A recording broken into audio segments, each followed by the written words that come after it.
Hello, everyone, and welcome to Barrons. I'm Andy Serwer, and welcome to our guest, Ian Bremmer, founder and president of the Eurasia Group. Great to see you, Ian. Good to see you again. So you recently wrote about China, the Middle East, and the U.S. election. Want to get into all of those. Let's start with China. I think your take is things aren't getting worse. Is that the best we can expect? My take is a little better than that. It's that this relationship has been better managed of late without the Americans giving away the store. So, if you look at a very, very polarized U.S. political environment, Biden's not taking a lot of incoming criticism on his China policy. Republicans and Democrats pretty aligned. And that's because the U.S. is maintaining high tariffs. They've got export controls on semiconductors.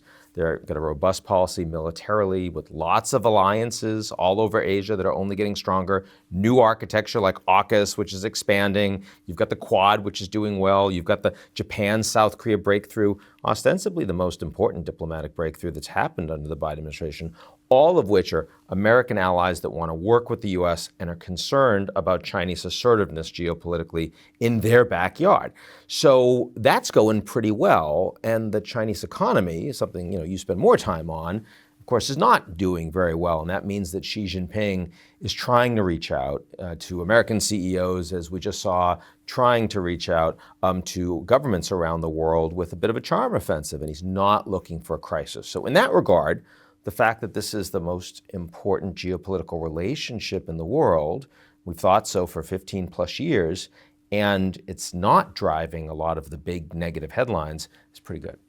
Yeah, but is China over for big U.S. companies and for American business? 40% of American CEOs that are in the AmCham in China say they want to invest more in China going forward. That's a self-selected group of companies that are already there, and it's not 80%. So it's a lot lower than it has been. Some of that is politics and people feeling like the relationship isn't going to be good under Biden or Trump. Some of it is onshoring, nearshoring, a lot more excitement about India, Southeast Asia, and Mexico. But most of the CEOs I talk to that are investing in China tell me if they know they can get 3% growth a year in a country that's as big as China, they're not going to go anywhere.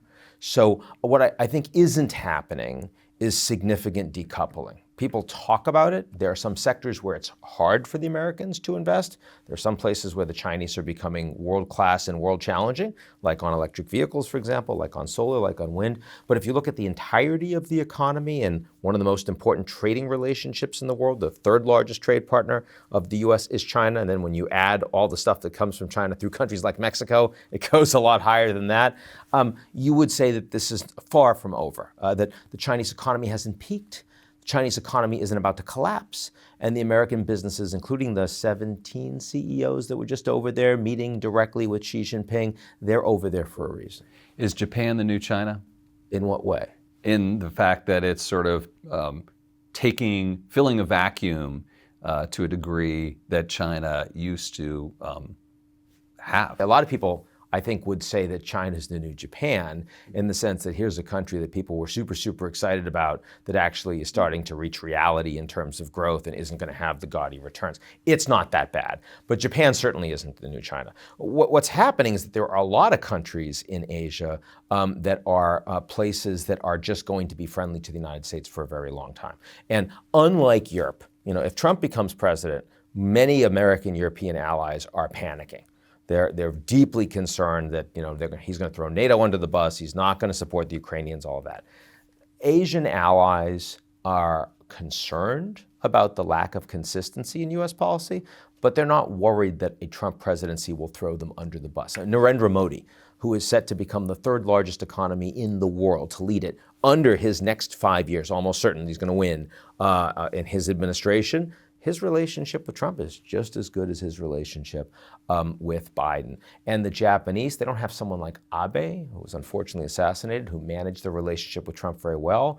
But they are spending a lot more on defense these days. And the reason they decided to do that is because they knew that if Trump came in, he was going to push them hard. And he's going to push them hard on trade, push them hard on spending more. Well, they don't want to take that criticism. So those relationships, to me feel more stable. Let's switch over to the Middle East, where things are less optimistic. Is there any way that we can hope for some sort of near-term, medium-term stabilization there with Israel, Gaza, and the Palestinians? I mean, what is a way out? I don't think we can, honestly. I mean, I can give you a way out, and the Americans, the Egyptians, the Jordanians, the Gulf states, they're all talking about it, about what kind of a Palestinian authority that could become a Palestinian Liberation Organization, could govern the Gaza and the West Bank over time, what kind of security you could find with Egyptian troops, for example, with UN peacekeepers, with money coming from the Gulf states, maybe with the Israelis with a buffer zone. We can talk about those plans, but the reality over the last 6 months of war is that Israeli Jews and Palestinians in the occupied territories and elsewhere have become more radicalized, have become less willing to live side by side with the other. And that's only getting worse. It's only getting worse after October 7th for the Jews, 88% of which, I just saw a survey, they may not like Netanyahu, but they overwhelmingly support this war continuing and believe that the 32,000 Palestinian deaths are worth it. Believe that those civilian casualties are worth it to ensure that Hamas is destroyed. This is not a center, left, or right-wing policy in Israel. It's across the board. No one else around the world agrees with them, but they agree after October 7th.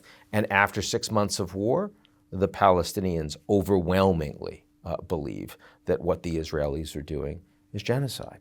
And how do you live next to a country that supports that promotes that? And indeed, if you ask West Bank Palestinians, they overwhelmingly today support Hamas. I suspect that's also true of Gaza Palestinians, but there's no way to run a survey there. Right. I mean, it almost seems like, and you've written about the possibility of escalation, it almost seems like that's somewhat inevitable. So I want you to address that. And then also the fact, though, that here in the United States, the markets are at record highs, more or less, and it doesn't seem to affect anything going on with our economy. It doesn't affect the U.S. stock market. Oil prices are ticking up, and they're ticking up in part because of concerns about the Middle East, the fact that the Israelis are engaging in greater strikes. In Damascus, we saw recently, right next to the Iranian embassy, taking out a senior member of the Islamic Revolutionary Guard Corps. That is unprecedented in this war. The Iranians are extremely angry. They haven't yet responded militarily, but that doesn't mean they won't. The closer we get to the potential of an Israel-Iran war or a U.S.-Iran war, oil prices are going to look very different. So that's the beginning of a shift. You've also seen a shift because people can't get ships through the Red Sea because the Houthis, another proxy of Iran, Iranians provide them intelligence, provide them weaponry, are engaging in regular strikes against ships going through, as well as American military vessels. And so far, at great expense, the Americans have knocked down all of those attacks, but that doesn't mean they're going to continue doing that. So this is a very dangerous environment, and I think the likelihood of further escalation, bringing this war beyond the borders of Gaza, is inevitable. Ukraine's kind of at what stage in your mind? Ukraine is not quite at a standstill. The Ukrainians have lost some momentum. They need another mobilization of troops from a population that is much, much smaller than Russia, and also a democratic government that can't just grab people from prisons or engage in human trafficking from other countries and send those people to the front lines. So in that regard, it is harder for them to fight. It's also harder for them to fight because they've had a slowdown in the military support, particularly from this country. Now, I would be willing to bet a significant amount that $60 billion will happen from the U.S. Congress, and Speaker Johnson will find a way to get to a vote, and that will easily pass by a majority of Republicans and Democrats, and that'll help the Ukrainians solidify their front lines. But it's not going to help them take more territory, in my view. They can send drones deep into Russian territory. They can send drones deep into their own territory, attacking occupied Crimea. And that gives them some leverage eventually in a negotiation that might happen after the election. But we're not close to that. And the reality, which no one really wants to talk about because it's unfair, it's fundamentally inhumane, is that Ukraine is going to be partitioned. In some way, it's going to be split in two. And how does that not reward an illegal invasion by a Russian war criminal? Segueing to the United States, and I know you apologize to James Carville, but you say it's not the economy, stupid. What do you mean by that? I say, well, I mean, it's not always been the economy, of course. I mean, you know, when pollsters first started looking at what issues were most important to Americans going to the polls, it was after World War II. And from the late 40s right until the 70s, national security was critical for Americans that were voting. And then it became the economy. Well, this time around, it's pretty different from that. First of all, democracy is a really big issue. Immigration is a huge issue. In fact, for more voters, it polls as priority than the state of the economy does, at least for now. And then you've got, of course, the Middle East with lots of Democrats that are saying we're very uncomfortable voting with Biden given the support that he's giving presently for America's top ally in the Middle East, Israel. You put those things together and you actually get significantly greater focus on national security related topics than you do the economy. And in that regard, it's not that the economy doesn't matter, but this is a very unusual election in what is motivating and driving would-be voters. One other point I would mention is that the view of the economy depends really greatly on who you vote for, right? I mean, you know, in Trump days, Trump supporters believed the economy was doing well. Biden supporters did not. You had an election, and overnight, the economy didn't change, but the voters' views of the economy did. And suddenly, Biden voters were saying, yeah, the economy's doing better for us, and Trump voters said it wasn't. And that says a lot more about the dysfunction of the political system than it says about the importance of the economy to the election. Right. Let me ask you a couple questions about you, Ian. And first of all, do you invest in the stock market, and do you follow your own sort of geopolitical views? Does that influence you and inform you in terms of how you invest, or maybe seek out advisors who invest for you? The opposite. I feel that if I were to invest money in individual countries and stocks, that would probably create some bias. Some pot committedness to those things. So, I mean, my money is just in, you know, sort of index funds that are passive and that are retirement money. And overwhelmingly, my money is in the company that I founded and now own 26 years ago. And I think that is skin in the game, because ultimately, if we get our calls right, if we do a great job for everyone out there, if we're building something that's seen as authentic and meaningful, then that investment will do better.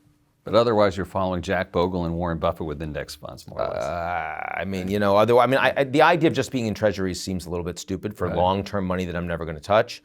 But yeah, I am the most vanilla investor you can possibly imagine, with the exception of the fact that I do what most Americans that have really made money for themselves have always done, which is invest in themselves. And final question, Ian, again, more about yourself. You grew up in modest circumstances in the Boston area. How did you end up where you are today in terms of being a geopolitical thinker? Does someone do that when they're growing up, say, that's what I want to be when I grow up? No. I grew up in the projects in Chelsea. My dad died when I was 4. My mom didn't finish high school, but she took incredible care of me and my brother and made us believe that we could accomplish pretty much anything we wanted to. So there wasn't, you know, a sense of, oh my God, I come from modest, you know, sort of background, and that means I'm never going to be able to make it. It definitely made you appreciate, you know, every step that you took. And, you know, if I didn't appreciate what I had, you know, I could just imagine my mom, you know, sort of saying, what's wrong with you? Like, you know, you have it so much better than we did, and you need to appreciate that. But no, it was that I started focusing on international affairs when I made a trip. I never traveled outside the U.S. And a professor of mine, when I was a freshman, undergraduate at Tulane, was leading a trip to the then Soviet Union in 1986. And Gorbachev had just come into power. And you can imagine, for a kid that grew up in the projects, suddenly to see like this incredibly different world that Ronald Reagan, president then, had said was the evil empire. And yet I'm meeting young people that seem kind of like I was. I'm like, wait, this is fascinating. And then, of course, 89, the wall comes down, and you've got 15 new countries that then show up. And I think I was just sort of had the right opportunity at the right time, and I was passionate about it. Fascinated me. And that then became something I wanted to make a career out of. Makes a lot of sense. Ian Bremmer of the Eurasia Group, thank you so much for joining us. Always good to see you, Andy. This is at Barrons. I'm Andy Serwer. We'll catch you next time.